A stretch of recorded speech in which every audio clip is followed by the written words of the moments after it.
Je vais vous demander de réagir à ces photos parce qu'en fait, je trouve ça assez exceptionnel. Moi, je l'ai toujours trouvée bonne. C'est vous qui l'avez faite? Ah bah non. Je l'ai même tweetée. Il y a aussi celle-ci, évidemment. Mais celle-là, c'est moi qui l'ai faite. À titre perso, j'ai fait celle-ci. Ah, je l'avais jamais vue, ça. Bah, vous pouvez les faire, hein. Moi je la reprendrai. L'humour que je trouve absolument le plus intelligent, c'est l'autodérision. Parce que ça veut dire que vous êtes capable de prendre du recul sur vous-même.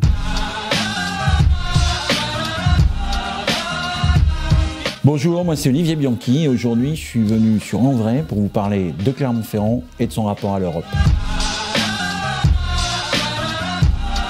Moi, je suis un Européen profondément convaincu. Je suis fédéraliste. C'est-à-dire que je pense que le sens de l'histoire, c'est que demain, nous soyons une grande communauté. Parce que être européen, c'est d'abord parler d'ouverture, de regard bienveillant sur les autres, de fraternité, de solidarité internationale. Je pense que si nous voulons continuer à vivre ensemble, il faut apprendre des autres. Et donc, il faut vivre dans cette communauté qui est la communauté européenne. Mais par contre, c'est très difficile à mettre en œuvre. Comment faire que nos modèles très contradictoires entre des Polonais, des Français, des Danois, des Espagnols puissent converger? C'est un travail patient et c'est la didactique de la démocratie européenne.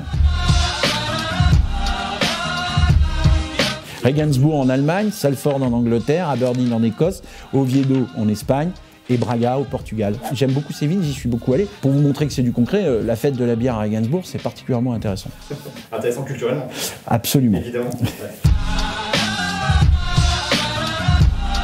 Clermont est une grande ville, une grande métropole. Elle a donc des relations internationales et donc des relations avec l'Europe. L'Europe, ça finance des projets sur un territoire comme le nôtre. Ça a financé plus de 3 millions d'euros sur le tramway de Clermont-Ferrand. Et ces 3 millions d'euros, c'est quand même la vie quotidienne, puisque c'est 70 000 personnes qui utilisent ce moyen de transport chaque jour. Et ce que nous avons voulu accélérer depuis que je suis là, c'est à la fois de participer à un plus grand nombre de réseaux, et puis en même temps, saisir des opportunités comme Erasmus, comme Europavox, avec une grande vision stratégique, qui est la capitale européenne de la culture, qui sera un peu le nec plus ultra de nos relations avec l'Europe. On a des chances de gagner On va gagner. On va gagner. Mais on va gagner. D'abord parce que je pense qu'on a un projet qui est sérieux. On dit un certain nombre de choses qui peuvent intéresser l'Europe aujourd'hui. Un des enjeux pour l'Europe, c'est la question de la place des citoyens. Nous, on dit qu'il n'y a pas de citoyens relégués, que le Massif central, par exemple cette zone, elle doit avoir sa part et participer et être du projet européen.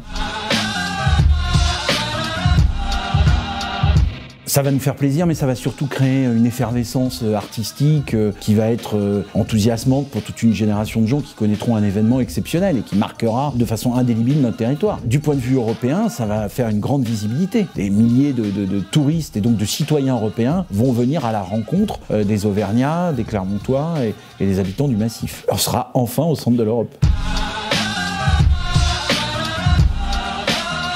Je disais Erasmus, aujourd'hui c'est presque plus de 300 étudiants je crois qui relèvent de ces dispositifs. C'est l'université d'Auvergne qui est à la manœuvre.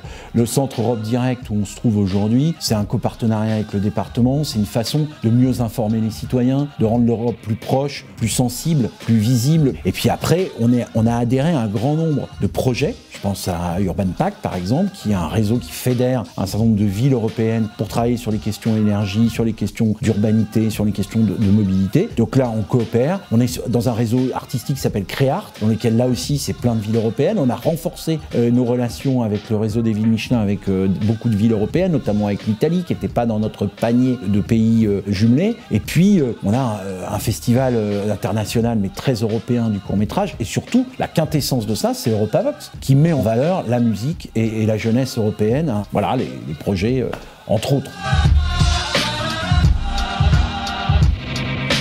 L'expérience à l'étranger est une expérience d'un enrichissement sans borne. Et donc, je peux qu'encourager les jeunes à penser aujourd'hui à l'échelle de leur territoire, évidemment, mais aussi à l'échelle de l'Europe.